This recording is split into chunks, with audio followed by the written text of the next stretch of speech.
یہ ہمارا lesson number 8 ہے، aligning and formatting the text InPage 2000 XP version کے انٹرفیس کے اوپر ہم لوگ موجود ہیں۔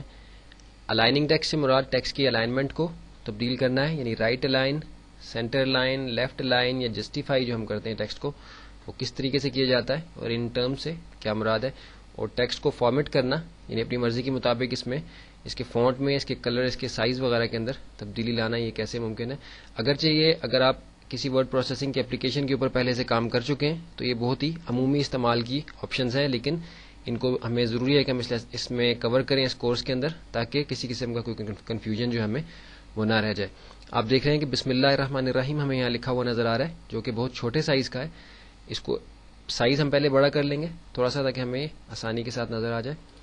12 سائز تھا، ہم یہاں سے اس کو 18 کر لیتے ہیں، نسبتاً تھوڑا بڑا ہو گیا۔ اس کو ہم فارمیٹنگ ٹیکسٹ کو کور کرتے ہوئے مزید اس کے اندر تبدیلی کریں گے۔ ابھی ہم نے دیکھنا ہے کہ ٹیکسٹ کو کس طریقے سے الائن کیا جاتا ہے۔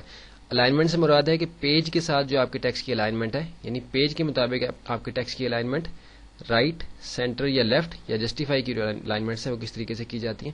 ابھی ہم دیکھ رہے ہیں کہ ہمارے بسم اللہ الرحمن الرحیم کا جو ٹیکسٹ ہے وہ ہمارے پیج کے دائیں طرف سے شروع ہو رہا ہے اور سینٹر کی طرف آ رہا ہے، یعنی لیفٹ کی طرف آتے ہوئے سینٹر کی طرف آ رہا ہے۔ تو اس کو کس طریقے سے ہم سینٹر یا لیفٹ سائڈ پہ کریں گے، تو اس کے لیے ہمارے پاس آپشن بار کے اوپر یہ آپشن موجود ہیں۔ اس سے ملتی جلتی آپشنز آپ نے مائکروسافٹ ورڈ کے اندر یا کسی بھی انگلش ورڈ پروسیسنگ کے اپلیکیشن کے اندر بھی دیکھی ہوں گی کہ الائنمنٹ سے متعلق اسی طرح کے بٹنز ہمارے پاس ہوتے ہیں۔ اب دیکھیے کہ اگر میں اس ٹیکسٹ کو سینٹر میں لانا چاہوں تو سینٹر لائن کا بٹن ہمارے پاس موجود ہے۔ اس سینٹر لائن کے بٹن سے متعلق میں ایک چیز بتا دوں کہ ان پیج 2000 ورژن کے اندر سینٹر لائن کے بٹن کے اوپر جو لائنز بنی ہوئی ہیں، جو سینٹر الائن کو شو کرتی ہیں، وہ صحیح طریقے سے بنی ہوئی ہیں، جبکہ ان پیج 2000 ایکس پی ورژن کے اوپر یہ سینٹر الائن کا جو بٹن ہے اس کے اوپر غالباً غلطی سے انہوں نے لیفٹ الائن والی لائنز ہی شو کر دی ہیں۔ امید ہے کہ بعد میں غلطی ٹھیک کر دی گئی ہوگی۔ سینٹر الائن کے لیے ہمارا لیفٹ سائڈ سے تیسرا بٹن، یعنی بائیں ہاتھ سے تیسرا بٹن جو ہے یہ سینٹر الائن کا ہے، اس سے ہم ٹیکسٹ کو اپنے پیج کے سینٹر میں لا سکتے ہیں۔ عموماً یہ کسی ہیڈنگ وغیرہ کے لیے سینٹر الائنمنٹ استعمال ہوتی ہے۔ اگر میں اس کو بائیں طرف یعنی لیفٹ الائن کرنا چاہوں تو لیفٹ الائن کا بٹن ہمارا سب سے پہلا ہے، اس کے بعد ہمارا رائٹ یعنی دائیں طرف الائن کرنے کا بٹن ہے، پھر ہمارا سینٹر الائن کا بٹن ہے، اور یہ آخری بٹن ہمارا بیچ والے سے بھی ہمارا رائٹ الائن ہی ہوتا ہے۔ آخری بٹن ہمارا جسٹیفائی کا ہے۔ جسٹیفائی سے آپ دیکھ رہے ہیں کہ پوری لائن کے اوپر ٹیکسٹ جو ہے آپ کا جسٹیفائی ہو جاتا ہے، یعنی برابر جو ہے وہ پھیل جاتا ہے۔ یہ بھی ہیڈنگز وغیرہ کے اندر اس طرح کی آپشن آپ استعمال کرتے ہیں، کسی بھی جگہ آپ اس کو استعمال کر سکتے ہیں۔ ہم اس کو رائٹ الائن ہی کر دیتے ہیں ٹیکسٹ کو، جیسا کہ پہلے تھا۔ یہ ہماری الائنمنٹ ہم نے دیکھ لی کہ کس طریقے سے ٹیکسٹ کو الائن کیا جاتا ہے۔ پہلی لائن ہو یا سینٹر کی کوئی لائن ہو یا کسی بھی جگہ آپ ٹیکسٹ کو سلیکٹ کر کے یا اس میں آپ کرسر اس کے آخر میں لے جا کے تو ٹیکسٹ کو الائن کر سکتے ہیں۔ ابھی ہمارے پاس ٹیکسٹ فارمیٹ کرنے سے جو متعلق آپشنز ہیں جو عموماً استعمال ہوتی ہیں ان کو ہم دیکھیں گے۔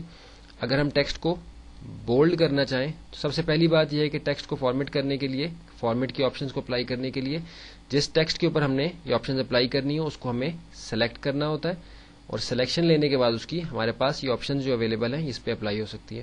اگر ہم اس ٹیکسٹ کا سائز بڑا کرنا چاہیں مزید تو ہم اس ٹیکسٹ کو سلیکٹ کر کے اس کے سائز کو یہاں سے مزید بڑا کر سکتے ہیں۔ میرے فرض میں 24 پوائنٹ سائز پہ اس پہ لے آتا ہوں، 24 پوائنٹ سائز ہو گیا۔ اگر میں اس کو مزید بڑا کرنا چاہوں تو میں مزید بڑا کر سکتا ہوں، میں 36 پہ لے آتا ہوں اس کو۔ آپ دیکھیے کہ مزید بڑا ہو گیا۔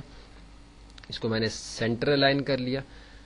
ابھی دیکھیے کہ ٹیکسٹ میں نے سلیکٹ کیا ہوا ہے تو میں اس کا فونٹ بھی یہاں سے چینج کر سکتا ہوں۔ اب دیکھیے کہ یہ فونٹس کی لسٹ اردو فونٹ کی ہے، یہ اوپر والی لسٹ جو ہے یہ انگلش فونٹ کی ہے۔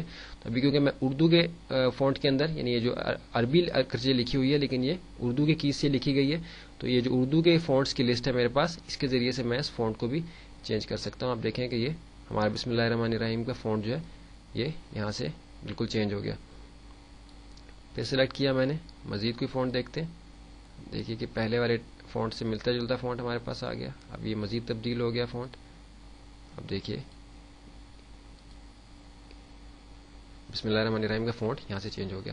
اس کے بعد یہ کہ اگر ہم نے فونٹ کا، اپنے ٹیکسٹ کا فونٹ ہم نے چینج کر کے دیکھا، اگر ہم نے اس کا کلر چینج کرنا ہو تو آبویسلی یقیناً ہمیں پہلے اس کو سلیکٹ کرنا ہے۔ اس کے بعد ہمارے پاس آپ دیکھ رہے ہیں کہ جیسے ریڈ کلر تھا، ریڈ باکس اور ریڈ لکھا ہوا ہے ساتھ، یعنی ریڈ کلر سلیکٹ ہوا ہے۔ کلرز کی ایک لسٹ ہمارے پاس یہاں موجود ہے، اس کے ذریعے سے ہم کلرز کو یہاں سے تبدیل کر سکتے ہیں۔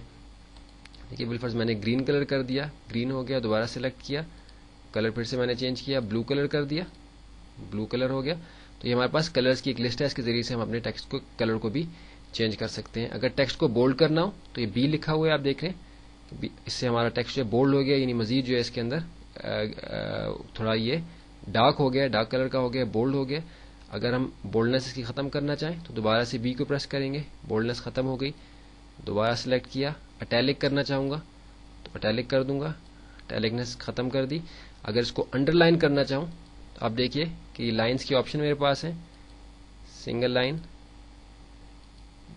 ڈبل لائن وغیرہ. ہم اس طریقے سے اس کو انڈر لائن بھی کر سکتے ہیں. یہاں سے میں اس کی انڈر لائن کو ختم کر دیتا ہوں. تو یہ ہمارا الائننگ اینڈ فارمیٹنگ ٹیکسٹ کا لیسن جو ہے یہاں مکمل ہوا. اب ہم چلتے ہیں اپنے اگلے لیسن کی طرف.